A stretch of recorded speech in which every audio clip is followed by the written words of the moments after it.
I'm going to show you how to prune roses in the Midwest. Some of the tools that you'll need for pruning are a bypass loppers, and make sure it's a sharp loppers, a handheld bypass pruner. I use a small saw for some of the larger canes. I use alcohol spray to disinfect my pruners as I make my cuts, and I also use Elmer's glue to glue all of the cuts that I make. Gloves are very important, and I'm wearing an old, heavy-duty jacket to protect my arms. So those are some of the items you should have when you're pruning in the spring. So the first rule for pruning is to look for dead wood and to remove it. This rose is called Carefree Beauty, and it really grows very tall. It gets to be about 6 feet tall, and you don't have to do very much to it to make it survive. But I have got some huge dead wood in here, and I am going to see if I can kind of kick that out. Sometimes you can, but these are not letting me. So those will have to be, I'll have to saw those out. But I'm going to go ahead and cut the dead wood that is smaller. And this piece right here, you can see how this is brown and dying back. So I'm going to make a cut right there and get that taken out. There's also dead wood right here. So I'm going to make a cut right there. I've got another few dead pieces here. A dead piece there. Here's another dead piece. I've got some dead wood right here. Right here. And let's see. Got some right there. That's all the dead wood that I see there. Now I'm going to take my small saw and I'm going to make some cuts on the large canes here and cut those out.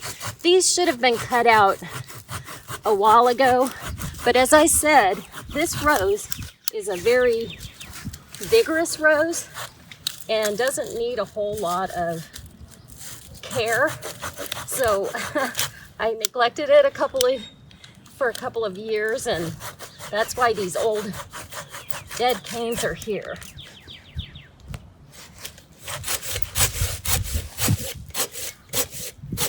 This saw really cuts on the backward cut, and when you're pulling towards you.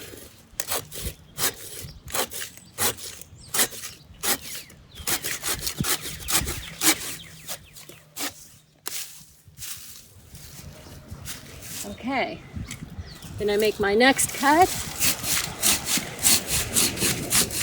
Then the next step I am going to take is the crossing canes. And if you can look down in here and see this cane, how it goes down, and it's growing in towards the center of the entire bush, this cane right here. So I'm going to go ahead and make a cut right there and take that out.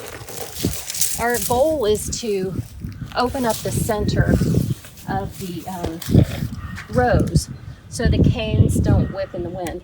And I'm going to go ahead and glue the top of this. And I try not to have it ooze down onto the canes. If I do, I'll come back and get that cleaned up. I'm looking at this cane right here, this really big cane that comes across. See how this cane has a lot of dead on it and it has gray wood? Well, I'm going to take that out. Even though it seems like a big deal, it's going to rejuvenate the rose. So I'm going to go ahead and cut that with the loppers.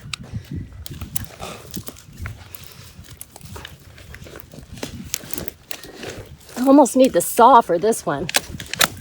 Okay, there we go. So this is coming out as well. And I'll go ahead and put some glue on that cut. The reason I glue things is because there are wasps, several varieties, that lay their eggs inside of the canes, and then they bore down into the ground or into the cane, and they can go all the way down into the root system and pretty much kill the rose. So that's why it's really good to put some type of glue over the top of your cuts. Okay, we're still looking for crossing canes. So this cane right here is growing inward. So I'm gonna go ahead and cut that.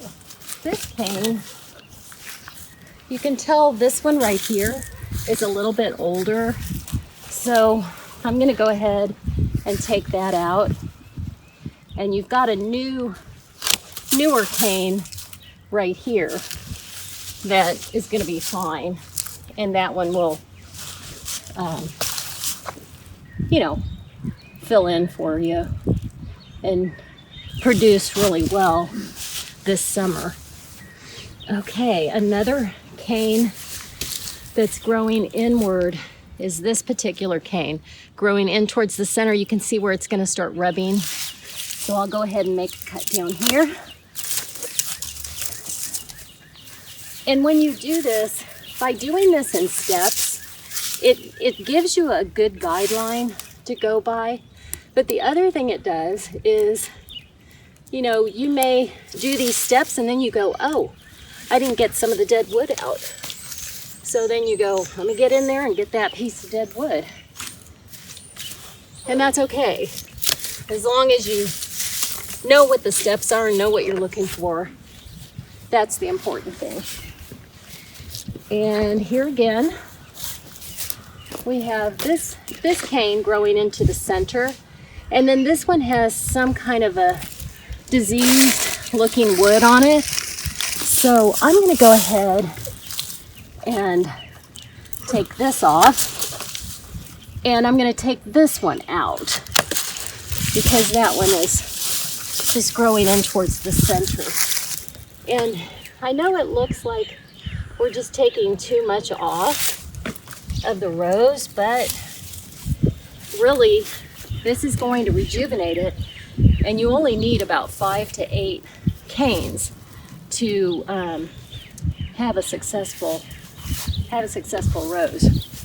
Here again, we've got this cane is growing. It's got some damage right here, and it's got some old wood. It's also rubbing against this newer cane, so I'm going to go ahead and take that.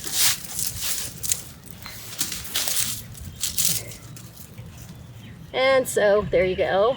Put some glue on there. This one is crossing.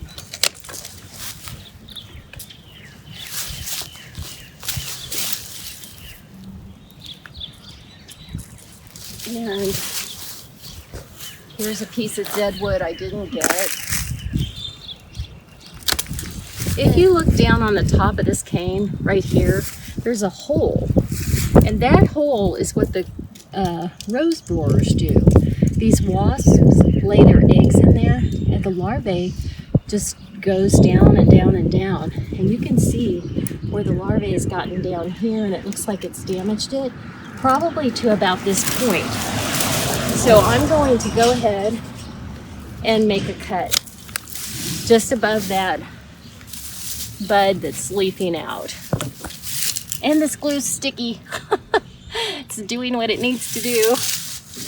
Making a mess, but you'll be glad in the spring. Here's another damaged looking cane. I'm going to go ahead and take that because that has some, gray wood on it. And it also has a rose borer that's been eating on that.